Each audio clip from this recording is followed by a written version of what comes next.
Here's your news rush for August 27, 2026. 6 stories. Let's go. A tense radio standoff just played out in the West Philippine Sea.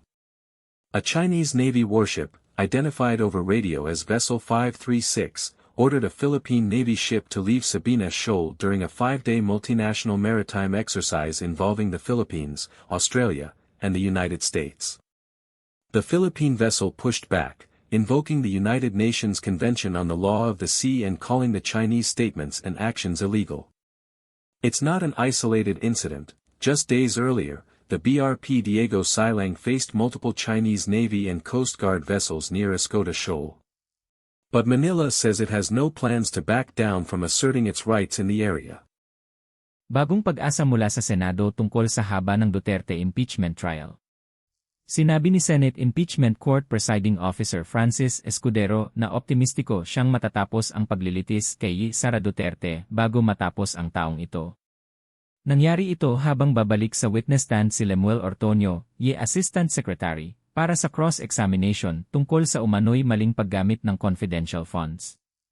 Pero kabaligtaran ito sa naunang pagtataya, na sinasabing maaaring umabot ang paglilitis hanggang Pebrero 2027. Mananatiling maingat ang mga obserbador hanggang aktwal na matapos ang proseso. Mix of weather and fiesta suspensions today. Botolan, Zambales suspended classes for the Feast of St. Monica, while Tanza, Cavite suspended classes through August 28 for its town fiesta. Kibungan, San Simon, and Santo Tomas suspended classes through August 28 due to continued bad weather, shifting students to alternative learning modes. Pampanga State University suspended face-to-face classes through August 30, except for its School of Law. But if you're outside these specific areas, check your own LGU's announcement before assuming classes are off. The country's central bank makes a real decision today, not just talk.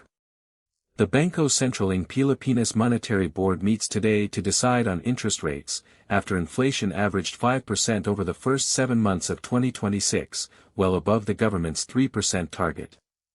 The central bank has already raised its policy rate by 25 basis points at each of its past 2 reviews trying to cap that inflation. But economists say the ongoing Iran-related oil price shock has narrowed the BSP's options heading into today's call. Whatever they decide lands directly on borrowers and businesses almost immediately.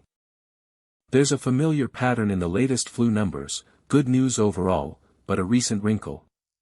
The Department of Health says 72,735 influenza-like illness cases were logged from January 4 to August 1, a 23% drop from 94,399 cases in the same period last year.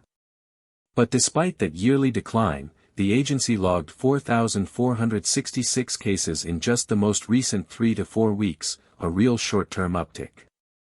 Health officials say they haven't linked the recent rise to a specific cause yet, and surveillance continues.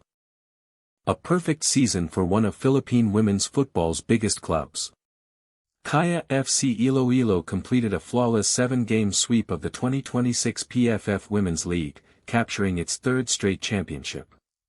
The club collected all 21 available points and scored 32 goals along the way, capping the title with a 2-0 win over runner-up FEU, both goals scored by national team standout Alex Carpio.